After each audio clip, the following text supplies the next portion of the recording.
He laughed when I brought it home. That old suitcase, covered in dust and time. Said it smelled like the past, like something better left forgotten. But the past never forgets us, does it? It waits, quietly, until it's ready to be seen again. He didn't know what was inside, not really. He thought he knew my life, my sacrifices, my story. But he'd only seen the surface. And that night, when the locks clicked open, so did the truth. The kind that doesn't just hurt, it humbles. But before I continue, make sure you're subscribed to the Old Folks channel and let me know in the comments where you're watching from. We love to see how far our stories travel. The evening light spilled across the porch like liquid gold, fading into shades of quiet dusk.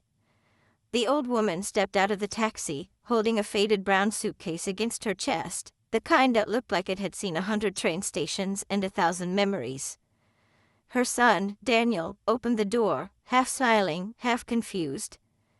"Mom, what's that?" he chuckled, pointing at the suitcase. She didn't answer, just brushed her thumb across the handle, as if greeting an old friend. The air smelled of rain and dust, a low wind whispered through the maple trees. When she stepped inside, the floor creaked under her shoes, a sound that felt too loud, too heavy, like the past had just followed her in. Something about the suitcase felt alive. And though Daniel didn't know it yet, that small box of memories was about to change everything he thought he knew about his family. The mockery. Daniel leaned on the counter, laughing softly. "Mom, are you seriously keeping that thing?" "It looks like it's from World War II, he joked, shaking his head. She placed it carefully on the old wooden table, the metal clasps glinting under the kitchen light. "This suitcase," she said quietly, "has more life in it than most people you'll ever meet." Her words hung in the air like smoke, soft but heavy. Daniel smirked, rolling his eyes. "Sure, Mom. What's next? You're gonna tell me it talks?" She smiled faintly, but her eyes didn't match the smile. They were distant, cold, as if seeing something he couldn't. Then, without another word, she wiped the dust from the case, and for a moment, Daniel swore he saw a faint scratch that looked like a name. But before he could ask, she covered it with her hand.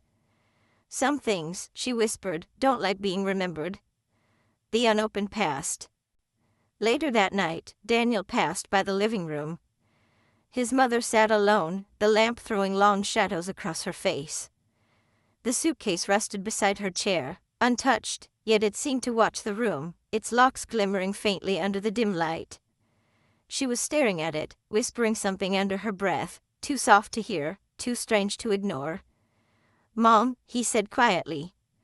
She turned sharply, eyes wide, then relaxed, forcing a smile. "Go to bed, Daniel. It's late." But her tone wasn't normal. It carried a weight, like she was guarding something fragile. Daniel hesitated, his gaze fixed on that old brown box. For a second, he could have sworn the metal clasp shifted slightly, as if something inside had moved. He blinked, and it was still again. But as he walked to his room, one thought kept circling in his mind. Why would anyone look at a suitcase, like it could look back? Morning crept through the curtains in pale stripes of gold and gray. The old suitcase sat where it had all night, untouched, yet somehow heavier with silence.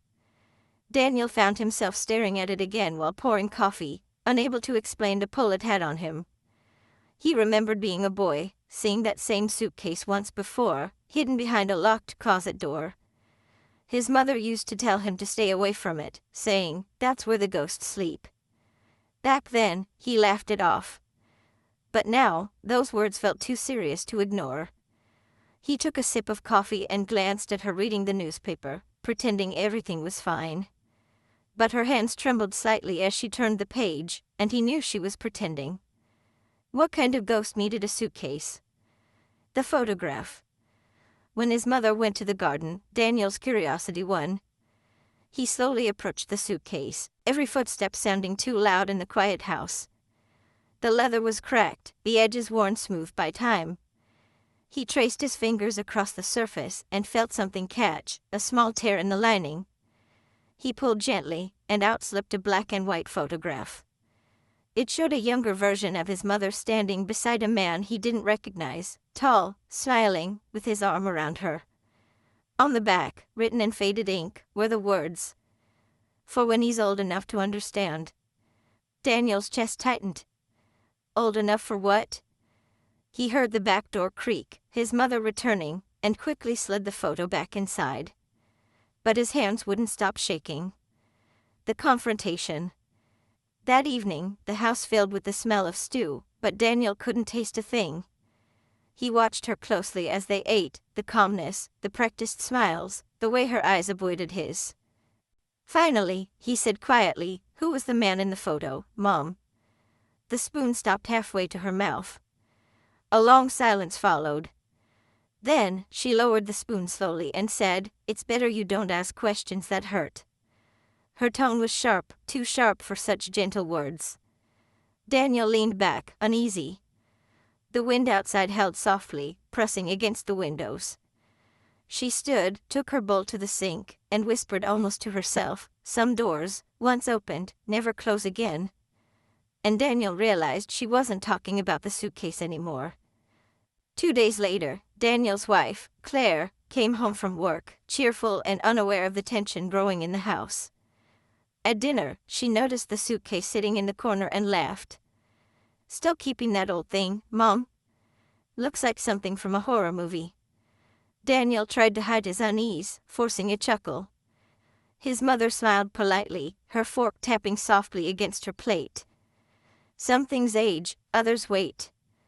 The clock ticked loudly, each second stretching too long. Claire laughed again, but this time her voice sounded thinner. The old woman's eyes, calm but unreadable, didn't leave the suitcase. It was as if she was daring it to stay closed. The joke that fell flat. Trying to lighten the mood, Daniel lifted his glass. "Maybe Mom's hiding treasure in there. Gold bars, old jewels, secret letters, who knows?" Claire chuckled, playing along. "Or ghosts, maybe." The old woman didn't laugh. She simply said, "Not ghosts, just truth." The room fell silent. The sound of wind outside deepened, almost like a sigh through the cracks of the house. Daniel felt a strange chill crawl down his back, not from fear, but from something older, something buried. When he looked at his mother again, she was staring into her soup bowl as if she could see her past inside it. And he suddenly knew that suitcase wasn't a relic. It was a wound. The warning. After dinner, Claire helped with dishes while Daniel lingered in the living room. His mother sat alone, running her fingers over the suitcase handle again and again. Without looking up, she said softly, "When people stop listening to history, it finds new ways to be heard." Daniel frowned. "Mom, what are you talking about?" She finally met his eyes, and her voice dropped to a whisper. "You can throw away the past, Daniel, but it will still come knocking." A sharp crack of thunder shook the windows. And Daniel realized he wasn't sure if she meant it as a warning or a promise. That night, the rain began. Daniel lay awake, listening to its rhythm against the roof, but beneath it, he heard something else. A faint metallic clicking sound coming from the living room. He crept out quietly, heart thudding, and saw his mother kneeling beside the suitcase, turning the old lock with slow, deliberate care. "Mom," he whispered. She didn't move. Didn't even blink. Then, in one swift motion, she closed the latches tight and stood up, as if caught doing something forbidden. "Couldn't sleep," she murmured, walking past him. "Old habits." But Daniel noticed her hand, trembling, the key still warm in her palm. The whispering room. The next morning, the air felt heavier, like the storm had left something behind. Daniel entered the living room. The suitcase was exactly where it was last night, but the lock was different, newer, shinier, as if it had just been replaced. He touched it, and the cold metal sent a shiver up his spine. When he leaned closer, he thought he heard a faint whisper. Not words, just sound, like the creak of old paper breathing. He stepped back quickly, heart pounding. His mother appeared at the doorway, watching him. "Curiosity," she said, "is how truth eats a man alive." Her smile didn't reach her eyes. The fallen photo. Later that day, Daniel accidentally brushed against the suitcase while walking by, and something slipped out from underneath. A small photograph, its edges burned slightly. He picked it up. It showed his mother standing in front of a farmhouse, holding the same suitcase, and a little boy who wasn't him. On the back, a single word was written, "Forgive." He froze, staring at it, feeling the room grow colder. When he turned, his mother was standing behind him, pale and silent. "Put that back," she said in a low, shaking voice. And for the first time in his life, he was afraid of her. Days passed, and silence filled the house like fog. Daniel couldn't stop thinking about the photo, about the boy who looked nothing like him. Every time he tried to ask, his mother would change the subject. He began noticing small things, the way she double-locked her room, how she left the suitcase in plain sight yet acted like it wasn't there. Claire told him he was imagining things. But when she touched the suitcase once, she claimed it felt warm, like someone had just been holding it. That night, Daniel dreamed of a boy's laughter echoing through the halls, a laughter that didn't belong to him. He woke up sweating, the sound still faintly there. The gentle confrontation. The next morning, Daniel tried again. "Mom," he said, keeping his tone calm, "I found a picture." "Who's the boy with you?" She froze mid-step, her back still turned. After a long pause, she whispered, "My first son." Daniel's world tilted slightly. "First?" She shook her head, eyes glistening. "Don't make me open it, Daniel. Some truths destroy what's left." Her voice cracked, and she turned away, pressing her hand against the suitcase. "I kept it close to protect you," she said. But her words only made him want to open it more. The shadow in the room. That night, the wind moaned through the trees, and the shadows in the house seemed longer than before. Daniel sat alone in the dark living room, eyes fixed on the suitcase. He heard a faint tapping from inside, once, twice, like knuckles against wood. He leaned forward, breath shallow. "Hello?" Silence. Then a soft rustle, like fabric shifting. The air turned colder, the lamp flickered once and went out. And in that brief darkness, Daniel could swear he saw a small handprint appear on the dusty lid. When the lights came back, it was gone, but the dust still moved, as if something had just drawn breath beneath it. The next day came in cold and gray. The rain had stopped, but the world outside felt washed out, drained of color. Daniel found his mother sitting by the window, the suitcase beside her, untouched. She looked smaller somehow, like the weight of time had settled over her shoulders. He wanted to say something, anything, but the words caught in his throat. Finally, she spoke, without looking at him. "You think I'm hiding something terrible, don't you?" Daniel hesitated. "Aren't you?" Her lips trembled. "Maybe I am. But not for the reason you think." She turned to face him, and in her eyes was a lifetime of stories, all of them locked inside that one case. "Everything I loved," she said softly, "fits inside that box." And for the first time, Daniel didn't feel angry, he felt afraid. The promise. The house was silent except for the steady ticking of the old clock. His mother ran her hand over the suitcase, tracing its scratches. "When your father left," she began, her voice low, "I made a promise, that what happened before you were born would stay buried." Daniel frowned. "Before I was born?" She nodded. "I lost something then. Someone." Her hand paused over the lock. "I thought if I kept the suitcase closed, I could keep the past quiet." A faint tear rolled down her cheek, and she smiled weakly. "But memories, they don't like silence." She looked up at him, her expression a mix of guilt and relief. "Maybe it's time you see." Daniel's pulse quickened. The sound of the rain gutter dripping outside seemed louder, counting the seconds until she reached for the key. The first unlock. With trembling fingers, she unlocked the first clasp. The sound was sharp, metallic, echoing through the house like a scream that had waited too long. Inside were letters, old photographs, and a small silver locket. She handed him one letter. The paper was thin, the ink smudged from tears long dried. He read the words slowly, realizing they were love letters, written to a man who wasn't his father. He looked up, stunned, but she stopped him with a raised hand. "I loved him before your father," she said quietly. "And he gave me something I couldn't keep." Her eyes glistened as she whispered, "That boy in the photo, he was ours." The room seemed to tilt, and Daniel's world cracked open. Daniel stared at her, speechless. His mother sat still, the memories pouring from her eyes. She spoke in fragments, about a love forbidden by her family, about the man who vanished one winter night. "I was told he died," she said, "but I never found proof. I raised the boy alone for 2 years. Daniel's chest tightened. "What happened to him?" Her voice broke. "There was a fire in the farmhouse. I wasn't home." She clutched the suitcase as if it could still bring him back. "And when your father found me after, he said it was best to forget." The old clock ticked again, steady, merciless, counting a truth too heavy to hold. The evidence.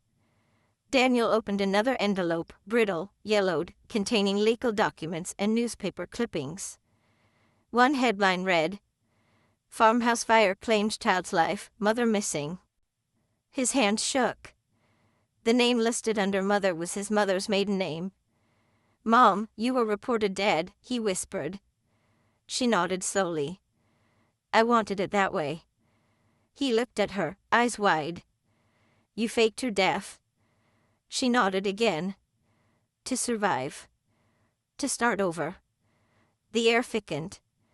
The past wasn't just haunting her, it had been buried alive. The key.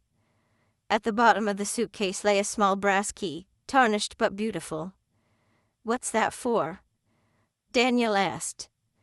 She smiled faintly. "The lockbox at the old property. I never went back." He turned the key over in his hand, feeling its cold weight. "Do you want to go now?" he asked quietly. She nodded once, eyes wet with resolve. "The past is calling," she whispered. And for the first time, Daniel didn't resist. He only wondered what else waited to be found behind that locked door. The next day, they drove out of town, through fog, through silence, through fields that seemed to hold their breath. The road led them to the remains of an old farmhouse, now half swallowed by weeds and time. The air smelled like smoke and wet earth, though the fire had burned decades ago. His mother stepped out slowly, her hands trembling as she touched the crumbling fence. "I buried a part of myself here," she said softly. Daniel looked at her, not the woman who raised him, but the stranger who had lived another life. He felt anger, confusion, and pity all at once. "Why didn't you tell me?" he asked. She only replied, "Because some pain isn't meant to be shared. It's meant to be carried." The lockbox. They found the old cellar door half covered in vines. Beneath a loose plank, Daniel's hand brushed something hard, a small rusted lockbox. The key slid imperfectly, clicking open with a sound that made them both flinch. Inside were ashes sealed in a glass jar, and a child's silver bracelet engraved with the name Samuel. Her breath caught. "My son," she whispered, her voice breaking. Daniel stood frozen. The realization hit him like a cold wind, his brother's remains had been here all along. The silence that followed wasn't peaceful, it was sacred. And in that stillness, Daniel understood this wasn't just his mother's secret. It was his inheritance. The breaking point. She sank to her knees, clutching the bracelet to her chest, sobbing softly. Daniel knelt beside her, unsure whether to comfort or stay silent. All his life, he thought she was distant, cold, but now he saw the reason. Every wall she built was to keep this grief from escaping. He whispered, "You don't have to hide anymore." She looked at him, eyes red but alive. "Maybe not. But forgiveness, that takes time." The wind blew through the trees, scattering ashes and memories alike. And for the first time in decades, she let herself cry freely. A week later, Daniel returned to the property alone. He brought tools, paint, and wood, and began restoring what little remained of the farmhouse. Each hammer strike felt like penance, each nail like a confession. The house didn't ask for forgiveness, it only wanted to be remembered. When he looked out over the fields, he imagined a small boy running through the grass, laughing. He closed his eyes and heard his mother's voice, "Not everything old is useless." And for the first time, he understood what she meant. The gesture. When his mother visited days later, she gasped softly at what she saw: the porch repaired, the windows replaced, flowers planted along the fence. Daniel smiled gently. Thought he deserved his home back. She nodded, tears welling. He would have loved this. They placed the suitcase on the porch together, its purpose finally fulfilled. Inside it now lay only the bracelet, the letters, and a note Daniel had written. For every secret that love kept safe. The house was quiet, but it no longer felt haunted. It felt whole. The reconciliation. That evening, as the sun set behind the trees, they sat side by side in silence. She turned to him and said softly, "You were never supposed to find out this way." He smiled faintly. "Maybe I was meant to." She took his hand, fragile, warm, and for a moment, they weren't mother and son, but two survivors of the same truth. As the last light faded, she whispered, "Thank you for opening it." And he replied, "Thank you for keeping it closed until I was ready." Months later, Daniel placed the old suitcase in the attic. The house was quiet, filled with sunlight and peace. He brushed off the last trace of dust and whispered, "You can rest now." Downstairs, his mother hummed an old tune while watering her plants, a melody Daniel realized she used to sing when he was a child. The sound filled the home like forgiveness itself. And though the past still lingered, it no longer haunted. It simply existed, a chapter that had finally been read aloud. The reflection. That night, Daniel stood by the window, watching the stars appear one by one. He thought of Samuel, the brother he never met, and of the woman who had carried both of them in her heart for so long. He realized love could be quiet, hidden, even painful, but still real. He whispered to the night, "I know now, Mom. I understand." Somewhere behind him, the old floorboard creaked softly, almost like an answer. The legacy. The next morning, the light spilled gently through the curtains. On the table lay the suitcase key, polished, gleaming, and warm to the touch. A note rested beside it in his mother's handwriting. "Some doors are meant to stay closed until the heart is ready." Daniel smiled, slipping the key into his pocket. He didn't feel haunted anymore, he felt chosen. The story of the suitcase had ended. But its meaning would live on in every quiet, unspoken love that hides between generations. Funny, isn't it, how the things we mock are often the things that save us? He laughed at that suitcase, called it a relic of the past. But inside it was the proof of everything I fought for, everything I lost, and rebuilt again. Not for glory, not for revenge, but so one day, he'd understand. That love doesn't always speak, sometimes it hides in silence, waiting to be opened. And when it finally is, it doesn't just reveal history, it rewrites it. Some truths are too heavy for the young to carry, so the old guard them, quietly. Until the time comes when laughter fades, and understanding takes its place.